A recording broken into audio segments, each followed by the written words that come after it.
Alan, here we go. I'm afraid to even say that I'm going to have a beer on this one because this would be like going back to college again and trying to go to class at that class you're not supposed to be in. That's that grad class. A little and, hungover. and a little hungover and Yeah. going, you know what, hair of the dog. You're like, I don't know if you're going to be able to understand all these words because today, Alan, we're stepping our game way up.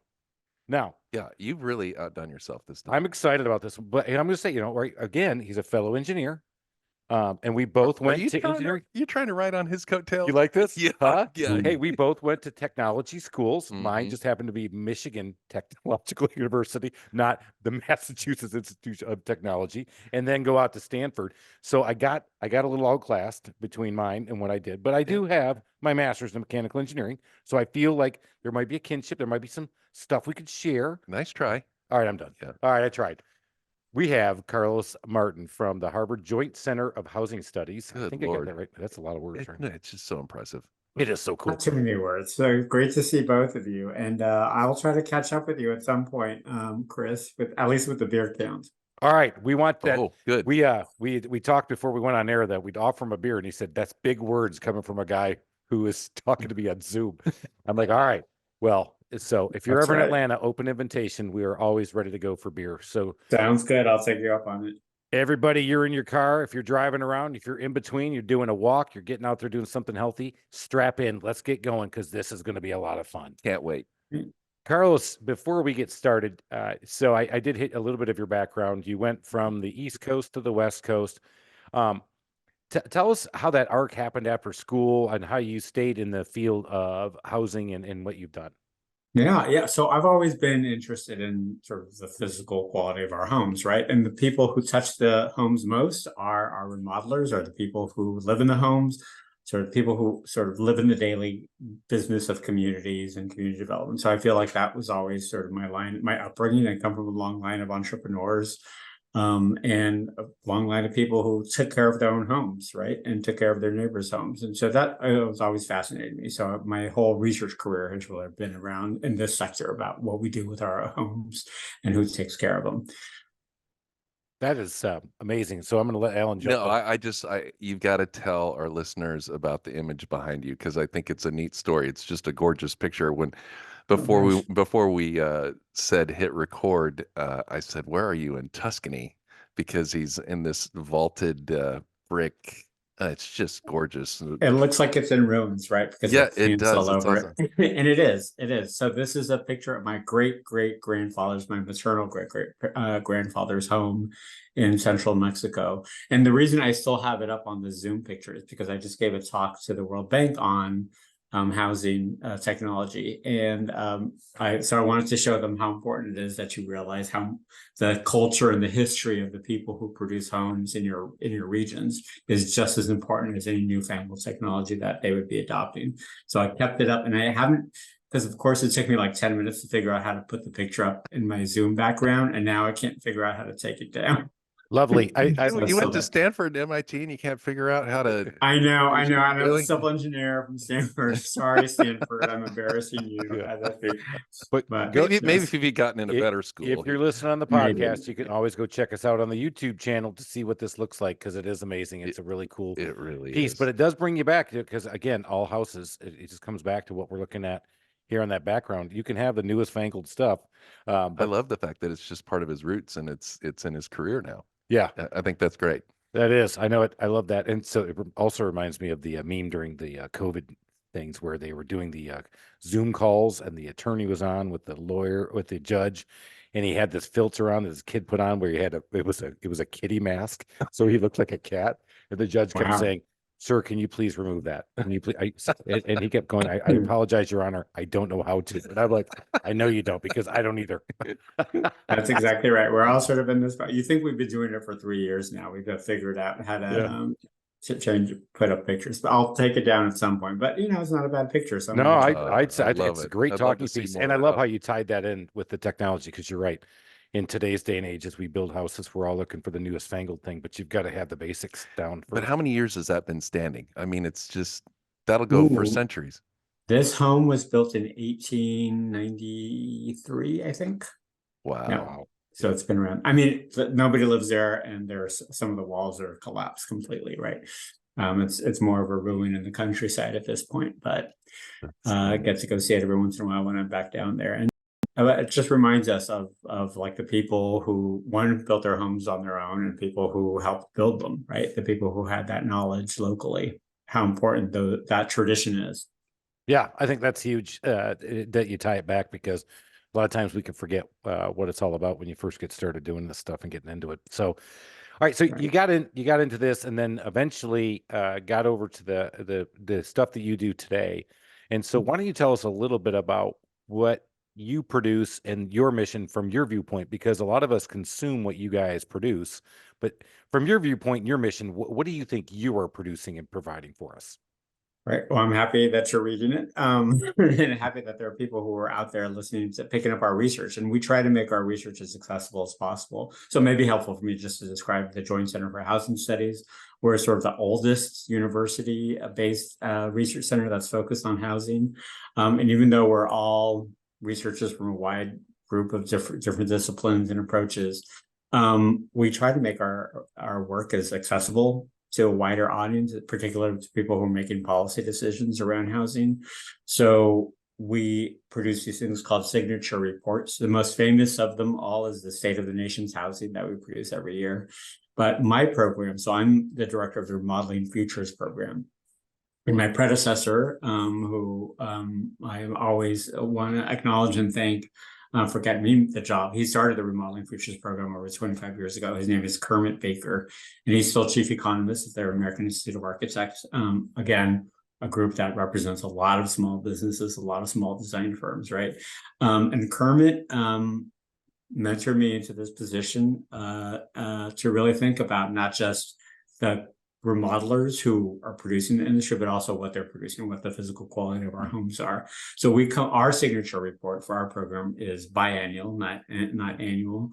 It's called Improving America's Housing. And I think that's where we first met, Chris, I was talking about the Improving America's Housing report that came out this year, and all of the different aspects of it, including the reality that during the pandemic, we had such a huge growth in remodeling, which one would think meant that we also had a huge growth in remodeling businesses.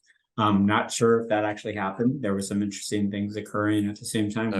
Chris sucked up all that business. I wish. Yeah. Yeah. There was a wide swath of stuff that was going on there. And so I encourage people to read that report and certainly read the next one where we're talking about what's happening in the post-pandemic world, which should be out in 2025. Coming out in 25. Yeah, we do it every 2 years. So the current one was 2023. Yeah. So he just downloaded a lot of reports. We'll make sure we get all this stuff in the show notes for everybody, so you can go look for it. And so I love how humble he was about it. I'm so glad that people actually read this. But I can tell you, I know no less than 2 national organizations that absolutely not only suck this stuff in, but regurgitate it and reuse it. National Association of Remodeling Industry, of course, and the National Association for Realtors also uses this data. So you see it widespread, and for me, that has helped me with my strategic planning in my own business here in Atlanta. But it is also just a great state of the union for the U.S. economy when it comes to housing, especially now your stuff's focused on remodeling. There's just a lot of great resources. You don't even have to be in this industry, and when you read it, you definitely pick up stuff about, because housing definitely drives a lot of our business here in the U.S. and our economy and the way we think about things. So that's why I love hearing about this stuff and getting into it. Well, Yeah. I don't mean to be humble, but I appreciate the plug, and I feel like the reality is we'd like to be doing even more work at the local level, because certainly so many of the small businesses that are in this business are looking at their local markets as opportunities. So we try to do that as much as possible. So you'll find that in all of our reports, but you'll also see sort of the national trends that we're seeing in things like technology and things like who's buying homes and who's choosing to remodel, like on the demand side of the business. And did I hear you say that you study the quality? Is it the quality of materials, or quality of construction, or quality of life, or what does that mean? Yes, yes, and yes. Really the physical quality of our homes. And so it's why would people choose to remodel or repair or improve their homes in any way? And that could be because things are falling apart. And unfortunately, we're a lot better than most countries in the world. Our homes don't look like the home that you see behind me. It looks amazing to me. It looks beautiful, but you wouldn't want a bunch of plants in the middle of your house, is my guess. So our homes tend to be a higher quality for a wide range of reasons and performance areas that we could talk about more. But there is still a significant population of the country that lives in substandard housing, and so that's one area of focus that we're concerned with. But when we look at like what we expect our homes to be now, and then the level of knowledge and technological prowess that we expect from our remodelers, we're at a much higher level now. We expect remodelers who know not only the latest aesthetic materials, that sort of thing, but also energy performance, disaster performance, like all the things that people want out of their homes now. So there's a lot of expectation. So let's start talking about some of these trends that you are seeing. If you had to give us the top one surprise, which one would that one be? The top one? I just want top one, because that's all I can handle. I know he's got like 20 of them. I mean, if you want to give me three, I can let me negotiate with three. Yeah. All right, there we go. Okay. Three. We'll take three. And this actually came out in our last Improving America's Housing report. The three things that we're particularly concerned with: number one is energy retrofits. So we saw this happening after for the first big federal investment in this in 2009, that people started taking all these tax credits, right? Either to put a solar panel on their roof or to improve insulation, to do all sorts of other things related to the energy performance of their home. So it took a big boost in 2009, 2010, and it pretty much stayed there. About 30% of projects have some of that kind of energy performance benefit to them. Now we expect that to grow even more, mainly because of all the rebates and tax credits that have come out in the recent legislation. We have about $9 billion worth of rebates alone that have been allotted to states, and those states will be coming out with their programs. And who does that work? I mean, if I'm in the business and I'm not going to do my own electrical work, it's going to be a professional remodeler or electrician or repair person that you're going to hire. So that's going to be a really important growth area. The second would be this issue of disasters. Unfortunately, we've had a record number of disasters that created over $1 billion in damage this year. I think we're up to 23. I always forget the number because it keeps changing. A new number keeps adding to it. And it's not just US or worldwide? Just in the US. Okay. Only in the United States. And yet we keep moving to Florida. So we want to support our Florida brothers and sisters, and so hopefully we can figure out a way so they can live there. Georgia. Georgia's getting pounded too, my friend. The Georgia coast, a tiny little coast. We're fine up here. We're at 900 feet. But I want to make sure we get that number out. So this year alone, we're almost to the end of the year in 23. You said, did we set a record for disaster relief funds?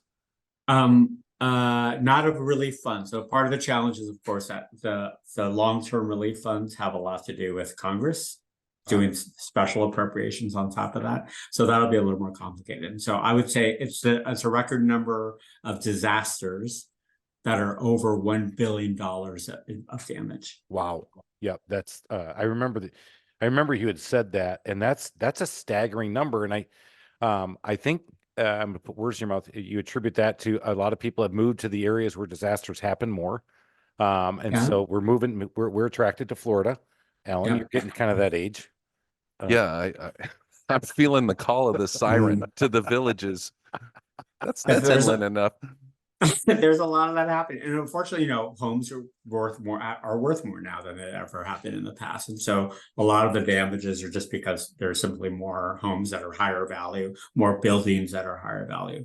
But it's not just the Floridas of the world and Texas of the world and California's of the world. Let's talk about wildfires too. But also the one I like to talk about all the time is in Vermont. Vermont had a $2 billion damages with their floods this past July. Those are rivers, not coastal flooding. There was a major storm that occurred, rivers overflooded. So part of what we're seeing here is the effects of climate change. We have to call it what it is, because these one time just dumping of feet of and inches of rain on one location that's totally unprepared for it. Are we going to see more of? But we're going to see the wildfires. We're going to see the longer term chronic things like droughts in some places. So all those things are important. But I mean, what I always say, so there's a lot of money in repair and rebuilding after these events happen, because ideally people have the right insurance, they're getting their claims processed, or they're getting public assistance to rebuild. But what I'd like to see more of, and we're seeing little snippets of this starting to grow, particularly in certain places in the Southeast, are those remodelers who are really smart and specializing in a specific kind of technology to help before the disaster. Let me give you some examples. In this, particularly in hurricane-prone areas, you're going to see people who know how to install storm shutters, who know how to tie down roofs better.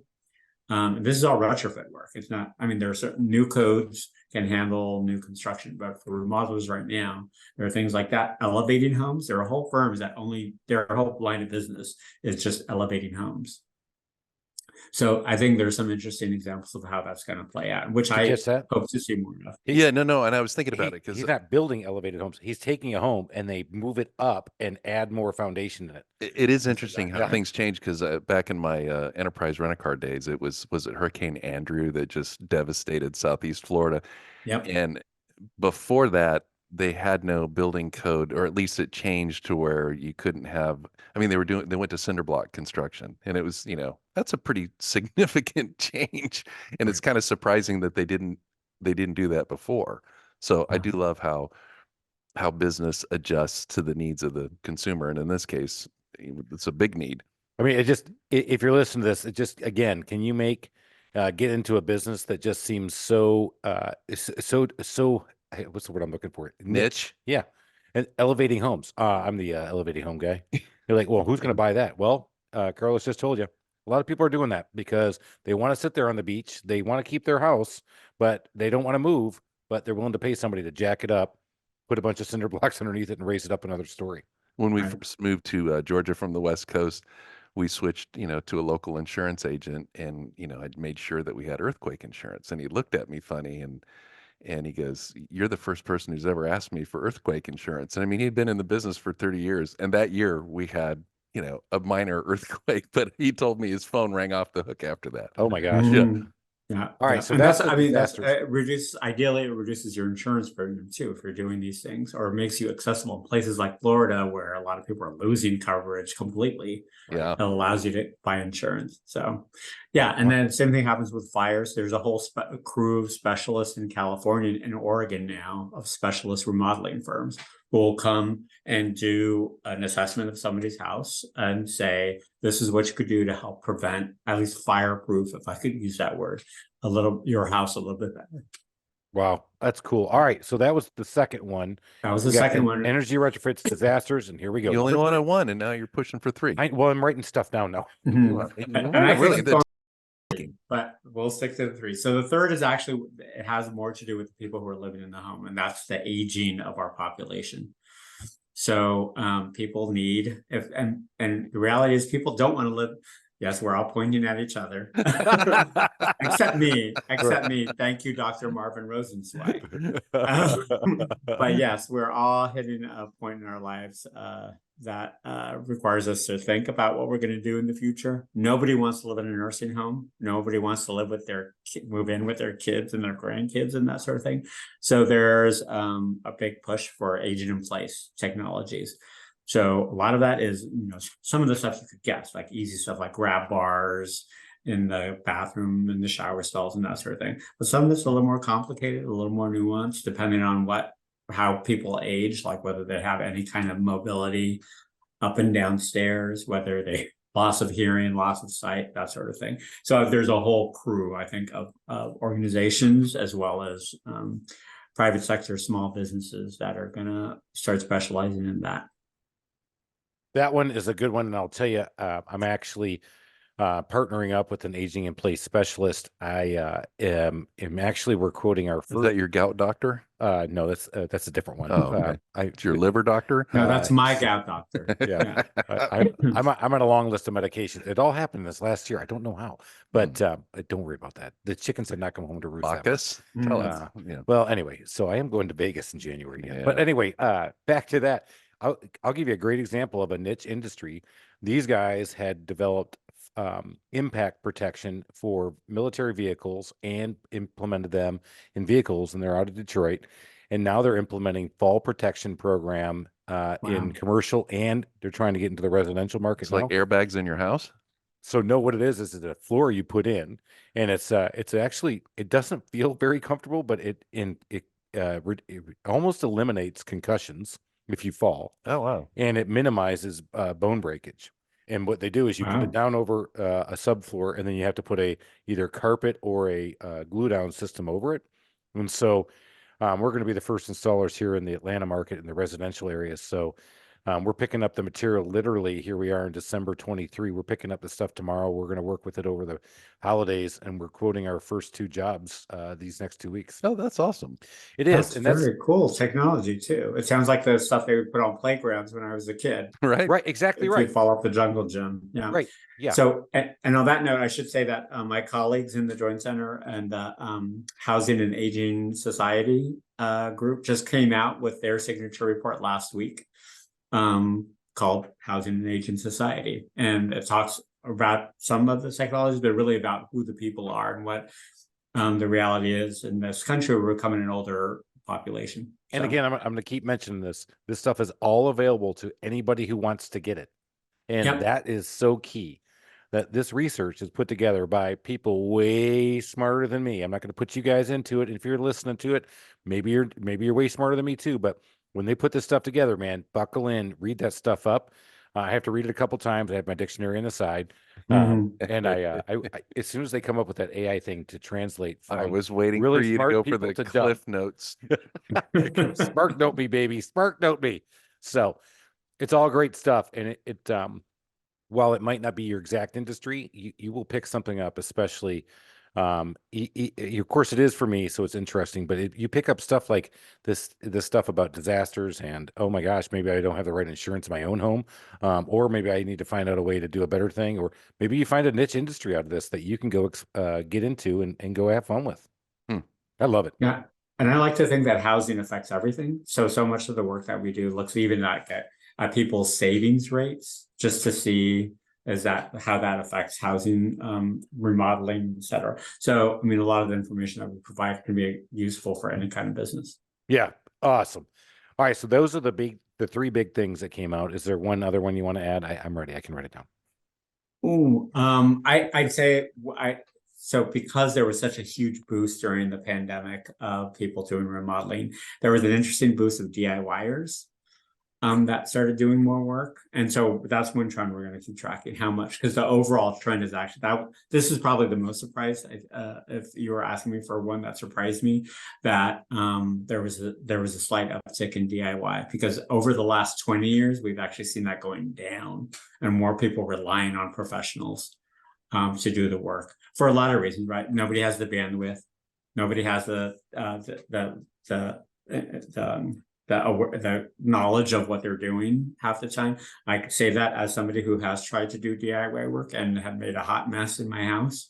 Do you rely on like Home Depot and Lowe's and other organizations like that for some of that information? How do you get that data? On DIYers, so our signature reports to Improving America's Housing on Remodeling actually comes from American Housing Survey. So this is national data that we get the microdata and we do analysis and tabulations based on it. So sometimes we'll use some proprietary data. We won't use an organization like Home Depot or Lowe's proprietary data, obviously, and disclose that to the world. But occasionally we do have folks like Home Depot and Lowe's who have both been on our policy advisory board for the Joint Center for Housing Studies, but they can't disclose certain things, right? Because they're a publicly traded organization. But we do take proprietary information on occasion. So I like how you played it down the middle, but I'm not going to. So because I'm this year we're going to end up at 6.5 million in revenue. My material spend, 62% went to Home Depot because I'm in Home Depot's backyard in Atlanta, right? And so I have a dedicated rep, and he came in, and I had heard the earnings call, and I went out there and got some data, so I started peppering him with it. And sure enough, what's happened was there was a spike in DIY for the last 2 years. They saw the same thing Carlos mentioned, which was DIY seemed to be going down, so they had been focused really heavily on the contractor market. Here we are. They've seen it go up, and now they're starting to see it decline again. And so now they're really focused back on making sure that the contractors are being served because the DIY market's starting to recede a little bit. I know I can't even get a parking spot up close because they got all the pro spots, and I mean, I'm being alienated. You know what? I'll give you a trusted toolbox sticker, and we'll let you park there. Really? That's where I park, and that'd be cool. I stroll in. Big and Gabby rolls in. When I see, I do. I stroll in, and I see the DIYers, and I kick their cart a little bit. I'm like, hey, stay out of the way. I'm the contractor. All those poor grannies that you're hitting. That's what I'm doing. And then when they fall, I'm like, hey, listen, I got a fall protection thing. No, sales opportunity. That's right. Always selling. Always be closing. All right. So, Carlos, so that's me not playing it down the middle. But you did talk about that. There was an uptick, and now it's starting to recede again as people are starting to realize, again, I probably don't have the skill set. I don't have the bandwidth, but I have, even though inflation's eaten into my pocketbook a little bit, I'm still making a decent amount of money, and I've got a lot of value in my home still. So as you look forward to 24, I know we can't predict things, but what are you seeing? What are some trends besides this? What are some things we should be watching for? How many can you list? I could go on endlessly. I'm going to keep going on those three. Five. So those 3 or 4. Okay, thank God. But yeah, I won't go endlessly. I mean, one thing that we do at the Remodeling Futures program, we do a little projecting, we do a little estimation, we do a little crystal balling. It's called the quarterly data point that we put out is called the LIRA, the Leading Indicators of Remodeling Activity. And again, all of this information is public. Anybody can look at our website and get all of these reports and all of these data. And that comes out every quarter where we're saying what's going to happen in the next 2 to 3 quarters, what we project will occur.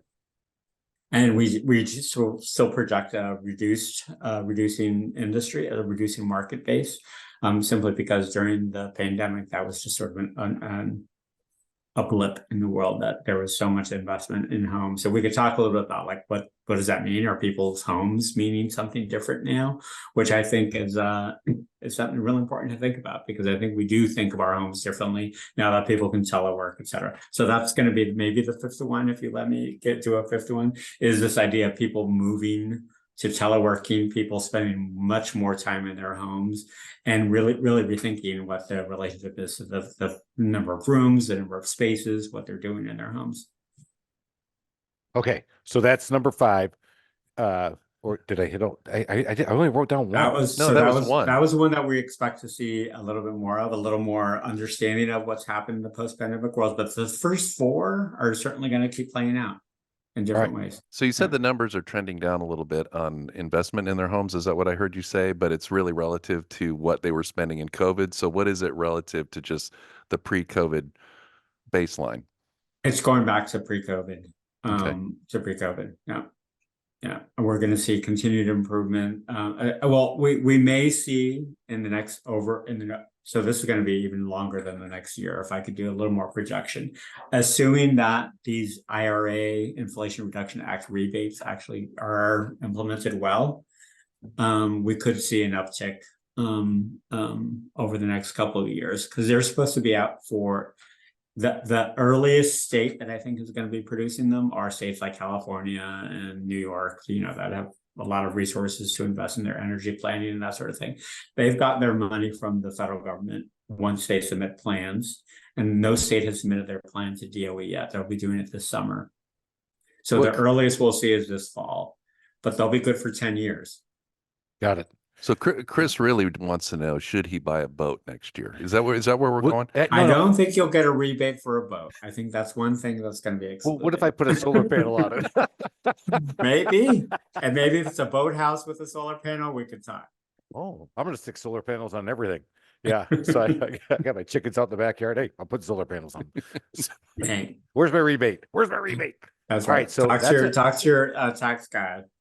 Right. So the IR, that's the one thing I needed to pull back because that was something I was listening and now I tied it all together again. And that is, I remember in '09 when they were doing these energy rebates here in Georgia for a solar thing, and it just didn't make any sense. People didn't do it. Are moving to electric water heaters, your local power company, we have a big one here called Georgia Power, would give you a rebate if you did it.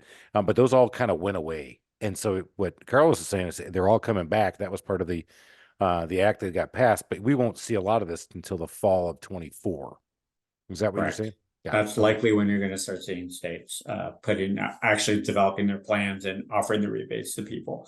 But it's a point of sale rebate. And so if the point of sale is your retail, your retailer of the material or technology that you're going to employ, or if it's the remodeler or the repair person who's doing the work, Right. is what each state is trying to figure out right now. Got it. No, that's powerful. That's going to put a lot of extra work back into everybody's pockets that we were thinking. Yeah. So you could get your boat. I'm working on it. Don't worry. We're getting there. That's about. There's a And reason. remodelers get a bonus if they work in certain communities. So certain like under resource communities, lower income communities, you actually get I forget that. Forgive me for not knowing the exact number, but it's like a $100 to a $500 bonus per house. Yeah. So all right. So that's a great one. All right, I'm ready. What are the other ones? This is going to help me get my boat. So I mean, we could go through all the 5 and talk in much more nuance about each of them. So I definitely feel like a lot of that energy work may be a bigger trend that we'll see because a lot of states are adding on to that. The second one we can go back to is the disaster work. Yeah. And we're starting to see some states offer incentive programs. I know California is already starting to develop an incentive program for people who are doing these kind of wildfire remodeling, pre-fire remodeling, like in preparation for wildfire. And there are examples of people getting insurance premium reductions in the South. There are some great examples, and I think Georgia is contemplating this as well. But there are states like the state of Alabama was actually a forerunner of this. They created there's a program called Fortified Home, run by the Institute for Building Home and Safety, which is an insurance-backed nonprofit that has created these sort of standards for retrofitting. And if you meet that, you get a premium reduction in your insurance. Huh. So that has expanded now to Louisiana, and it's likely going to be spreading to a lot of other states. So depending on the specific hazard that your region is prone to, there may be those kind of incentive programs that if you start specializing in that specific installation or a retrofit, you may be helping your clients. So one of the things we haven't touched on, but you did talk about a little bit, and then we poo-pooed it and started talking about old world building, is the technology coming into the homes. What are some things that you saw in your research with technology in homes that we ought to be looking for or thinking about? So, and this ties a little bit with the energy part of it, but it's about smart homes. And we've had a lot of conversations. So in addition, I should take a step back and note that we have a Remodeling Futures Steering Committee, which is composed of remodelers from all over the country of all sizes, including large ones and even just mom and pop remodelers and product manufacturers, et cetera. We try to keep that group to about 40 to 50. We try to keep it very small because we really want to hear directly from them. And the bigger the group gets, it's more difficult. But you could look at our website at jcsh.edu to find some of the list of those remodelers. And a lot of them tell us that they are really interested in smart home. So we all know like the origin of the smart home world were really around like audio systems, high-tech gaming and all of that sort of stuff, but it's expanded. So, I mean, half the appliances you will see at a retail appliance store have smart chips in them that will communicate with your meter, with your smart meter, and almost 70% of homes now across the country have smart meters so that your utilities, in Georgia, it's Georgia Power, will have a lot of access to knowing exactly what in your home is using how much power at what time during the day.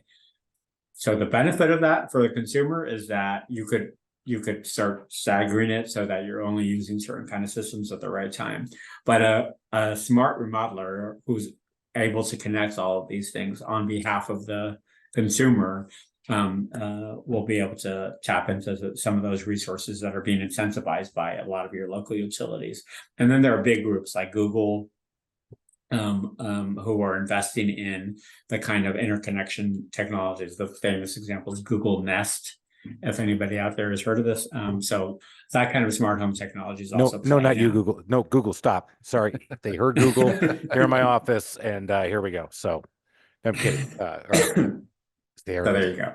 So yeah, so smart home technology, I think we're going to start seeing a lot more of by default, simply because I don't know if you caught what he was putting down though, but your refrigerator may be smarter than you.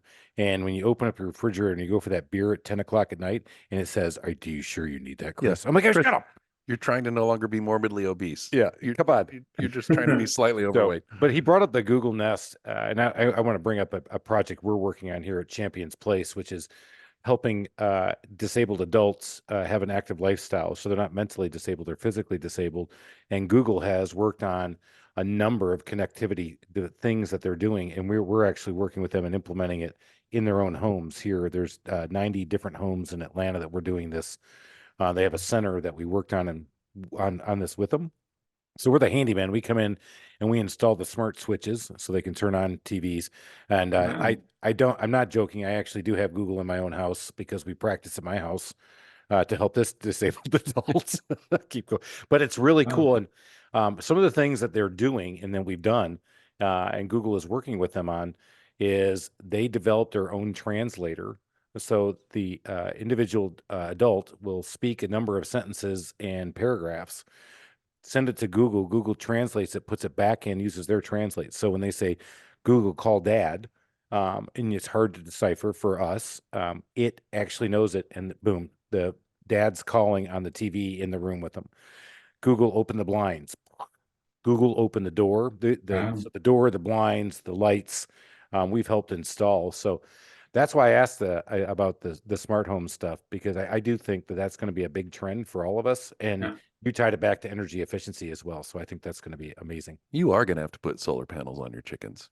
I am. Little panels. You could add, so you should probably get some chip split in that flooring that you're doing, because it's also digitalization is also playing out in the aging technology space, because for health reasons, we don't have the like press the button and I've fallen. So yeah, so you have a sensor impact. I mean, it's just a strain gauge. Come on, I'm talking to my engineer. You won't understand this stuff.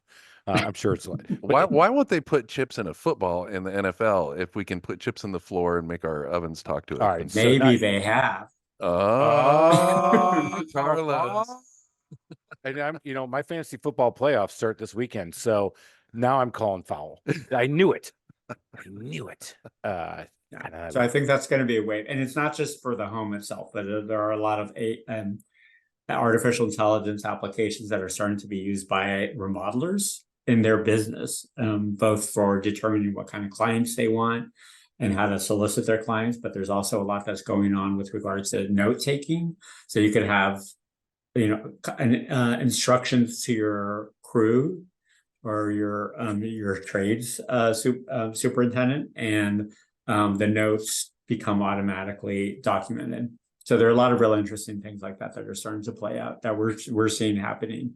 So Carlos, when you're talking about all this stuff, which it's amazing, what keeps going through my head is, the cost of materials are still high. Chris is jacking his rates every other day. We're paying for this technology, and yet Daddy needs a boat. And yet affordable housing is a big issue. And how do we reconcile all that without the government having to stroke a check every time we turn around? That's exactly right. I mean, you're talking about the two supply constraints. The material supply constraint has gotten a little softer.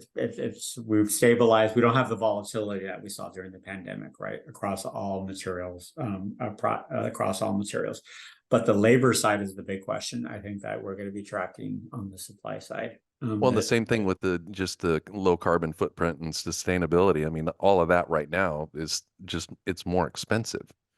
Well, and Carlos hit on it. The labor is just not coming back into the market, and Yeah. that's the other problem. So I'd love to work on affordable housing, but I don't know if I have the people available to me to be able to get into that market And with the skill set to do it. with the skill set. Well, Correct. and that That's leads to exactly another right. question. So I'm in commercial real estate, and you drive out any interstate around Atlanta, and you just see these massive warehouses, and they're further and further out there.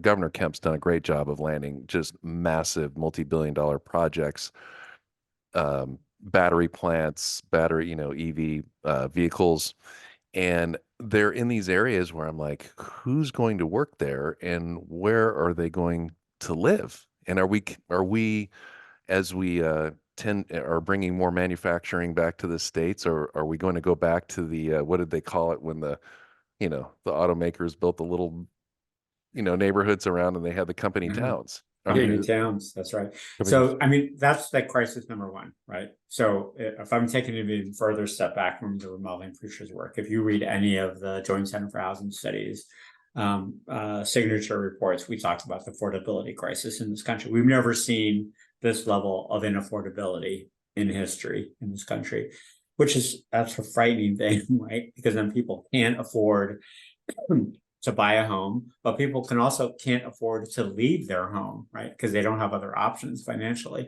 So for the remodeling futures work, it's an interesting thing because if people know that they're staying in their homes longer, they may be investing in their homes, right? They may be willing to do more remodeling and repair work because they see the benefit of staying in. The reality is we usually saw most of the remodeling work occur right after somebody had bought a home or when they were preparing to sell the home. Mm. So now we may be seeing that transition. That's well beyond the next 3 to 4 years. That could be in the next 10 years, sort of looking at our crystal ball about what longer term demographic changes we're seeing in this country because of that lack of affordability that will affect the remodeling industry. That's a lot to take in on that one because we'll see it short term, like you said. Interest rates probably maybe a small pullback. I just saw a report before we got on that interest rates came down under 7%, which, for a lot of people are like, oh, wow, finally they're getting back to normal. I'm like, no, hang on there, big guy. Yeah, right. When you're our age, you're like 7% was a good number back in the day, man. Remember? I wonder if we're going to see that correction where people are going to just find that a new norm next year. But you still hit on it. It's the affordability of homes because home values are not going down. I mean, this has historically been very expensive appreciated to build, and and the cost of land development, everything. That's exactly right. If we had more housing building across the country, we would be helping address that issue. But a lot of places are built out. They're built out with single family homes they're in places that don't allow more density to be built on top of that. So we've sort of bought ourselves a bad problem, right? If you're currently a homeowner, though, you're sitting on at least a nice pot of money right there. Your equity is higher than it's ever been too. So let me ask your perception on that one, because this is one I actually just kicked this around with my financial planner this morning. So do I have a lot of equity in my home? I do. I've been in my house now for 22 years. But what am I going to do with it? Well, nothing, because if I sold my home now, I would have to buy something smaller because I'm downsizing, but I'd have to pay probably more and actually maybe even have to take out a stupid mortgage that I don't have. So tell me, what is the mindset of people when you think they have the home value? Are they spending more, or do they use that as a factor in their decision making on buying or purchasing or renovating? So we thought we'd see that pattern happening over the pandemic, that we'd see people using more of the equity in their homes. And there was a certain uplift of people using equity in their homes, but it's still the same pattern. The vast majority of people who invest in repair and any kind of improvement and retrofit of their homes are still using their own cash savings and not tapping into their equity. People only tap into equity when it's a huge project. We're talking over 50K kind of projects. And that there's actually a section of our Improving America's Housing Report that came out this year, where we talked specifically about the financial tools. And we were, I guess we can't say we were surprised, because that's always been the trend since we've been tracking where people are, what kind of financial resources people are using to pay for remodeling. But we thought we'd see a little more shift in that. So So you're saying if it's over 50,000, people are pulling equity out of their home and they're willing to do it because they're not moving. But The under bigger the 50,000, project, the more likely they'll tap into a big, because they need to, because most people don't have 50K, 100K lying around, right? no, that's a number. Yeah, So, for sure. yeah. But when you're doing a small repair, somebody was telling me, well, you've got all this value in your home, so they're going to do the repair. I'm like, that is, or I've got so much money in my stock portfolio that I'm going to do this repair. I'm like, but if you're paying cash for it, how does that make your decision easier? That's the thing. I can't put those two, I can't connect those dots. Yeah. That makes sense. I think it Thank has you, to do with Carlos. psychology. Carlos got it. I didn't. Yeah. I gotcha. It's us Okay. engineers. We understand each other. Thank you. Yeah. That's, and I bring him along. I'm just gonna stay over here and Bring the finger. audience I'm down. gonna finger paint. Here we got the coloring books over there. Yeah. Snowflake. All right. That's right. Okay, knock yourself out. But yeah, so I think the challenge is there's a psychology with people willing to wait, thinking that they're not going to do a project in their home until they have the money in hand. Right. For them, it's almost like a purchase of something inside their home. It's almost like a purchase of an appliance. And this is founded on completely nothing but my own anecdote and my own understanding of how decision-making processes that people go through. But I still think that on the whole, they still think of it as a purchase. So they need to have the cash savings or use a credit card and that sort of thing, rather than using a special financial tool. Like they'll only use a special financial tool when they're purchasing the home or when they're purchasing a car. But beyond that, there's sort of a fear of taking on too much debt. I'm in alignment with that. And that's what I was thinking as well, is that if I have the money, I'm going to do the job. It sounds way too responsible for what I know about the average U.S. consumer. Well, that's true. Doesn't it? Well, I'm going to give my credit card. I'm offering financing. Don't get me wrong. Hey, dude, we're offering financing every time we talk to somebody. Trust me. Especially right now, because we have 3 different kinds of customers.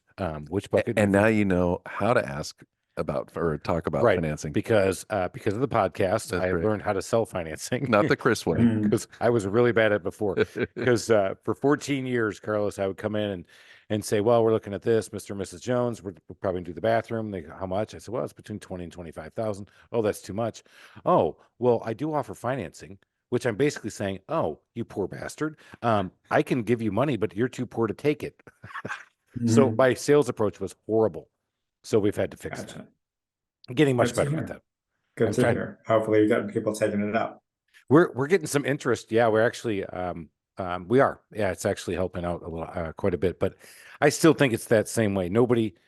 I've had people say, well, they look at their no, you're not looking at your retirement portfolio to decide whether or not you're going to do this job or not. It's whether or not, did inflation not hit me as bad? Do I have the money to be able to do this? And if I have the extra $10,000 right now, okay, I can either go take my family to Walt Disney World, or I can go on a big vacation, or I can fix up my house.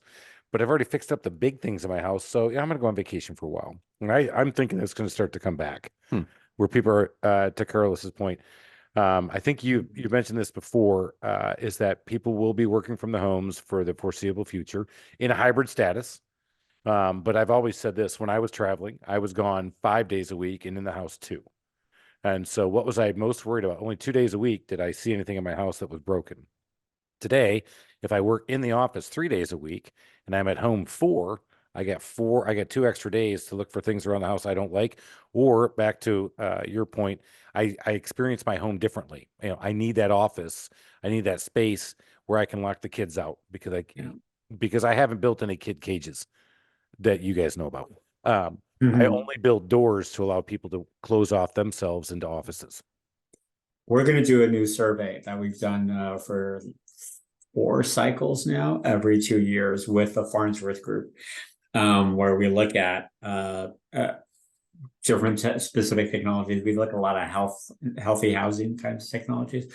But this last round, we changed the questions just a little bit to talk about the pandemic effects and whether people were looking to build an extra room, or to separate a room, or to build an ADU or something to get away from their family because of the pandemic, because they were spending so much time together. We didn't see that much. It was the first time we'd added those questions. So when we do the survey again, early 2024, we'll let you know. All right. So I think the question you should ask is, did you have to add COVID doors to your office? Because I can't tell you, we must have put in close to 30 different sets of French doors in offices that had been Wow. cased opening before, but they literally had to do Zoom calls and stay at home, but they had to keep the kids out of the office. So Wow. we were Yeah. putting in the 15 light French doors from Geldwin. We put in no less than 15 of those. Well, we saw the same thing in commercial real estate, somebody looking for, some suburban office. And the trend for a while was the big open spaces and the collaborative spaces and no doors. And then all of a sudden it's like, yeah, we want a lot of separate offices and we want our own separate entrance. We don't want the elevator in the middle of the building. We don't want to be around all those other disgusting people. People. Mm. Oh, Carlos, this has been amazing. Well, it's a lot of fun. Yeah, well, I had a lot of fun too. I think Alan did. It'd have been more fun if you'd had a beer. I was going to say, I'll send you at the end of this, I'll send you my address for you to send me a case. All right, done. I'm sending. Are you a wine drinker? Yes. Okay. I'm also a beer drinker. I'm also whiskey. I'm bourbon. Good. You're our kind of people, Carlos. As one of my friends like to say, if you can see the bar behind us. He said, you definitely like to work your way across the bar. Yes, I do, my friend. Exactly. So, depends on what I'm eating. all right. That's right. You guys got to pair it well. correctly. That's right. Carlos, how can people find you? How would you want people to find you? And I know we're going to push out your studies, so this is your time to plug it up. Hey, we'll definitely go to the Joint Center for Housing website, and that would be jchs.harvard.edu. And so all of the reports that I've talked about, we actually have data that you could download yourself on all range of all sorts of things, including consumer finance, including demography that could be applicable to any kind of small business locally. But it's jcsh.harvard.edu. And that's, you could see my picture there too. Awesome. Thanks again for coming on, but we're not going to let you leave Not until yet. we ask our famous 4 questions. All right. The first one is, give us a book you would recommend to our audience that you've recently read or you think would be just really cool. Great. First I would say Improving America's Housing, but that's more of a report, not a book. So I'm very old school about this. When I talk about housing, I like to refer back to House by Tracy Kidder. I don't know if you remember this. Tracy Kidder also wrote a book about the advent of the computer and that sort of thing. But Tracy Kidder wrote a book called House about housing, building their own house. So that's a fun book because it also is about the interaction they had with their remodeler, with their builder, who was a small builder. So it's a good book. I do know this one now. I did not read it, but yes, now you reminded me of that one. So now you got to read it. It's an old book. It's about 25 years old now. Yeah, I want to say. We said old book. I was kicking all the way back to before I was born. Yeah, printing press instead of in my prime old. I was going back to when I was young. Yeah, I like it. Beautiful. Well done, Carlos. Well done. Okay. The next question is all right. Question C. I just lost my mind on that one too. What is the favorite feature of your own home? So I have the house that I own is in Washington, D.C. and it's a condo. And what I like about it is that it's fairly open space, which gives me a lot of flexibility to make changes to it. So I like kind of open plan. So there's plenty of room for that case that Chris is going to send you. Plenty of room for the cases. Thank you. Oh my God, he's doubling down. I love this. All right. I thought you were doing one beer, one wine. Just for the record, everybody, I don't make one dime off this podcast, but I am going to spend, and I'm going to get Carlos something. I've already got an idea. That's my friend. Wait till I come to Atlanta, and then we'll go out to a bar. I love it. No. I'm getting you something. We're good. All right. So one of the things that Alan and I are very fond of is we believe passionate about is our customer service, the way we have built our businesses. And Alan being a serial entrepreneur and now in the commercial real estate business, we are very passionate about customer service. So what is a customer service pet peeve of yours when you are out in the marketplace and you're the customer? I have a couple. And I could say as a client of remodelers, I could say this. And so I'm going to combine two because I think they're related. One is responsiveness and one is transparency. So I would combine those mainly because you want to know what the status is of your project, right? And I would be perfectly happy with somebody telling me, look, the supplier of the cabinetry that I wanted to put in screwed up. I have another week. Like just tell me what the status is. I'd rather have that kind of information so I know. He hit on a big one that I is am. such an epidemic in my industry, is that when we have bad news, we don't want to tell you. It's not You don't just wanna your tell. industry, it's all industries. It's all industries, especially small businesses, because you're on such tight margins. You don't want to lose. You feel like you're going to lose a client. It's the exact opposite. You will keep a client if you're honest and direct. Yeah, it's hard and it hurts, but you're right. Doing that is so much easier. I tell my remodelers this in my remodeling division. Guys, I have never had anybody rip my head off going, I can't believe you told me this right after you found out. They're mad.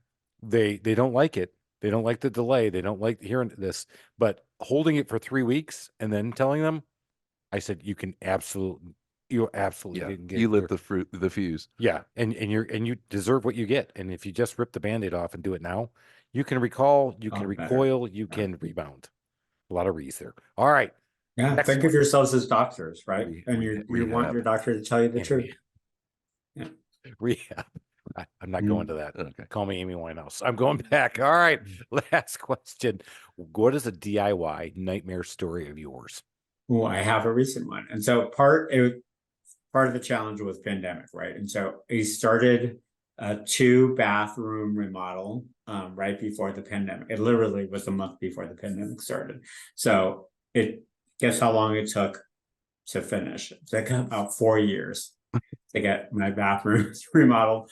Why? Because the first year and a half, I couldn't get anybody to even finish their quotes. Oh my God. Yeah. So, and we're talking like the whole 9 yards, like the really top end design build firms, all the way down to local repair mom and pops. I couldn't get people to do it because at the beginning, nobody could come to the house. And then it became a problem of everybody was overworked. Nobody could have time. I ended up having to get, this will hurt your feelings, Chris, because it hurts mine. My cleaning lady's husband's cousin to do the repair, redo both of the bathrooms. All right, we're going to strike that from the podcast. People won't hear this because we know that Carlos is a huge recommending he's a huge proponent of licensed, accredited contractors. Exactly right. This guy was licensed, especially if they're your okay, good. All right. wife's sister's cousin. Let me be clear. Yes, especially if he was my cleaning lady's husband's cousin. But that was all. Like I had to use the connection I have to my cleaning lady to convince this guy to do the job. It's all about networking. All right, everybody. If you haven't done this, you can go out there and you can print one. Carlos doesn't know this, but you can print that you have now been educated at the Harvard level. You can get a Harvard certificate by just listening to this podcast. You go out there and you can put that in the back of your office, and you can put Harvard graduate credit level, because this was a graduate level course. You just got schooled, my friends. If you didn't pick something up on this is all on you. Get out there, go check it out, jchsu.harvard.edu. Go out there, download it. Do me a favor, read something.